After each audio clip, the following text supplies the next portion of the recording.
Frank the farmer had a nagging wife that just made his life miserable. The only real peace he got was when he was out in the field plowing. One day, while in the field, Frank's wife brought him his lunch.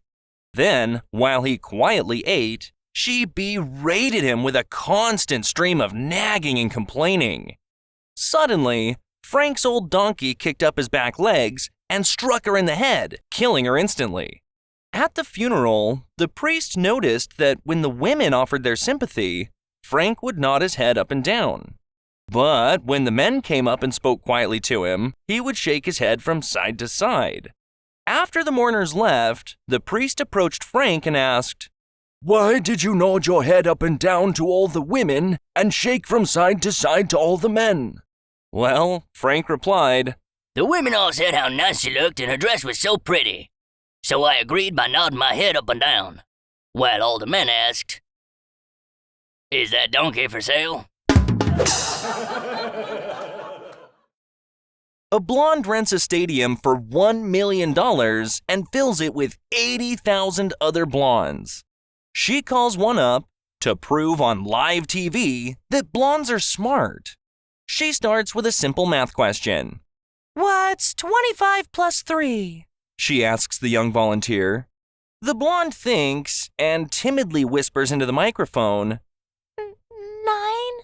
Soon, a chorus of 80,000 blondes yell out, "Give her another chance! Give her another chance!" The lead blonde agrees and calms the crowd down. She decides to go easy this time, and she asks the blonde volunteer, "Okay, dear, what's 2 plus 2? The blonde thinks for about 30 seconds and hesitatingly whispers, 4? In unison, 80,000 blondes scream out, "Give her another chance! Give her another chance!"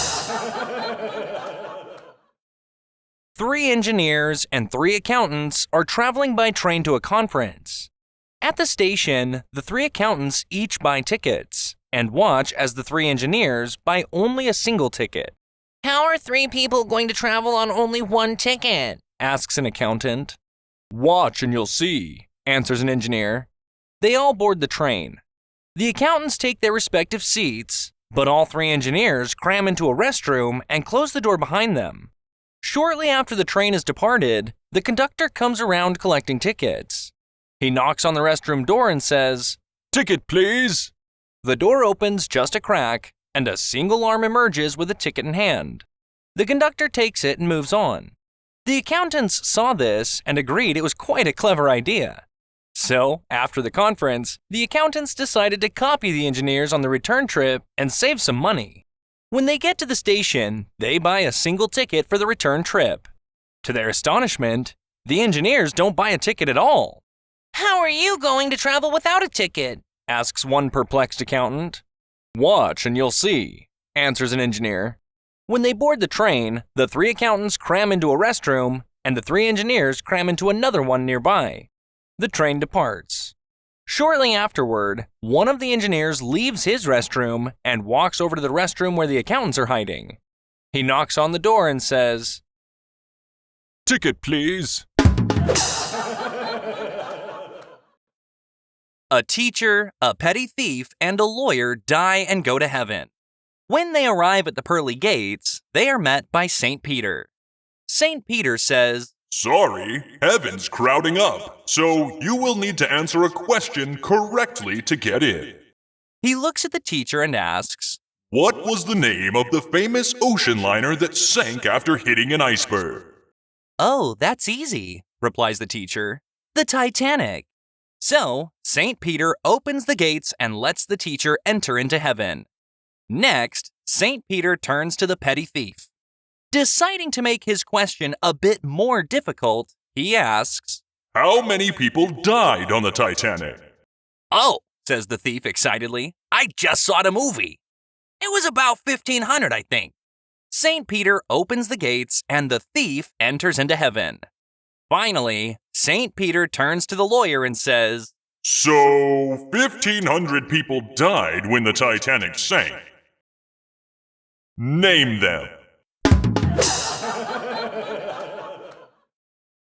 Redneck Ray is sitting at a bar in Houston, silently nursing a beer.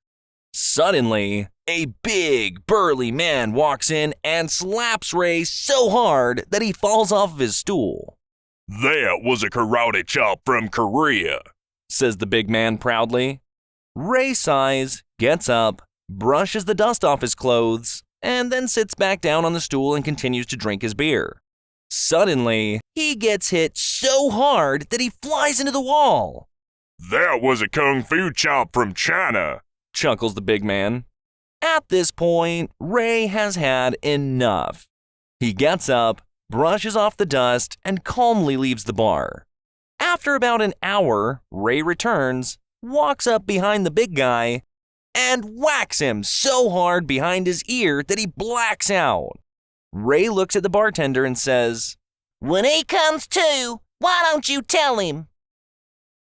That was a shovel from the hardware store in Houston."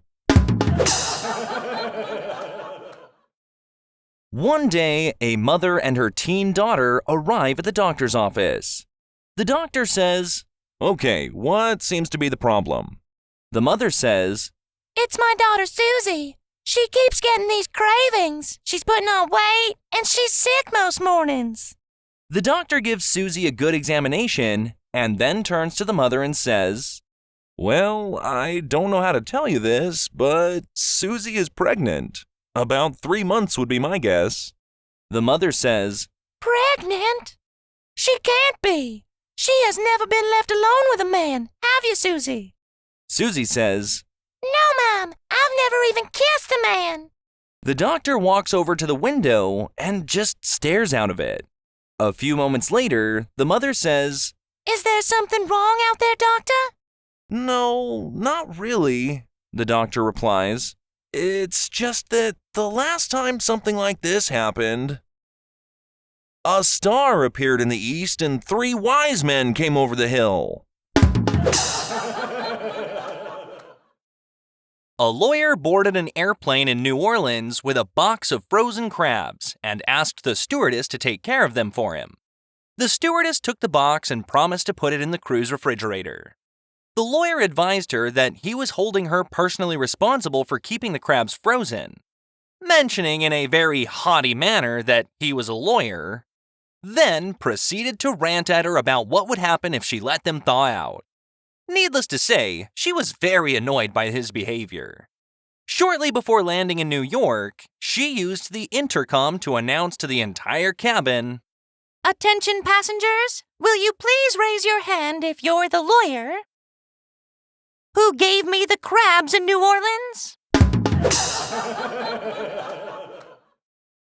It's the middle of the night, and Laura wakes up to find that her husband is out of bed.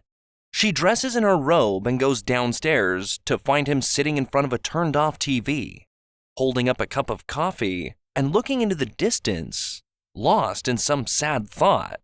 "What's the matter, honey?" she asks. "Why the heck are you down here at this hour?" Her husband looks up at her and says, "Do you remember when we started dating? When you were just 17? "Sure," she answers, puzzled. Her husband groaned in sadness. "And do you remember when your father, the sheriff, caught us fooling around?"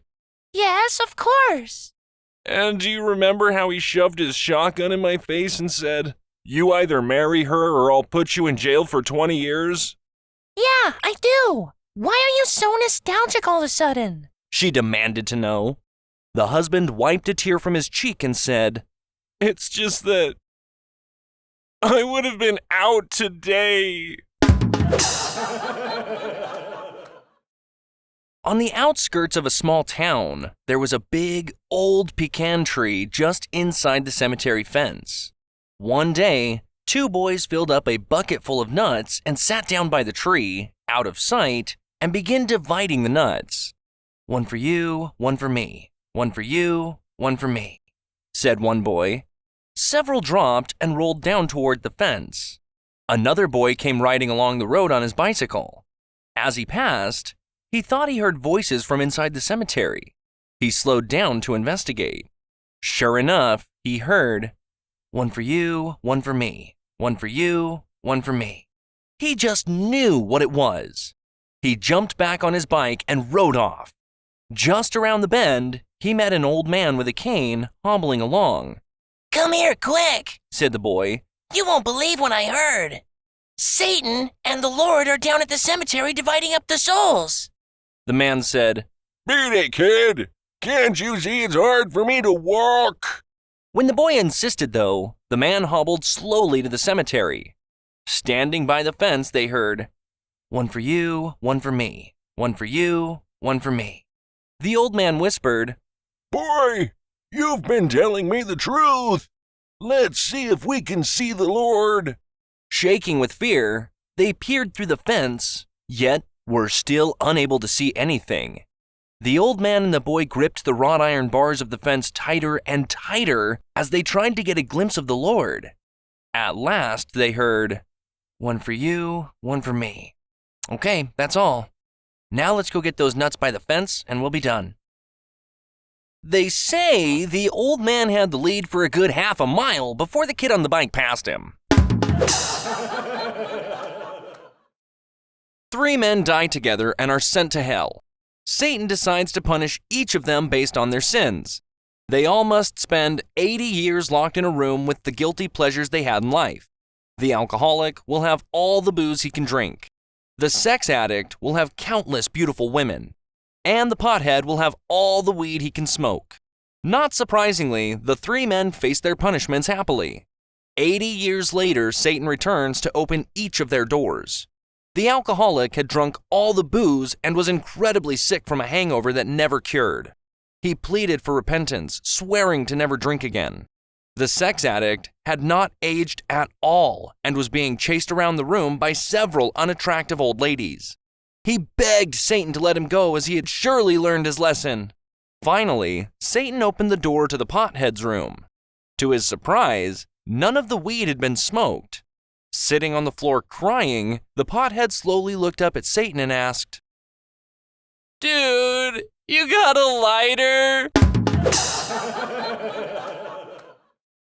2 attorneys boarded a flight out of Seattle. One sat in the window seat, the other sat in the middle seat.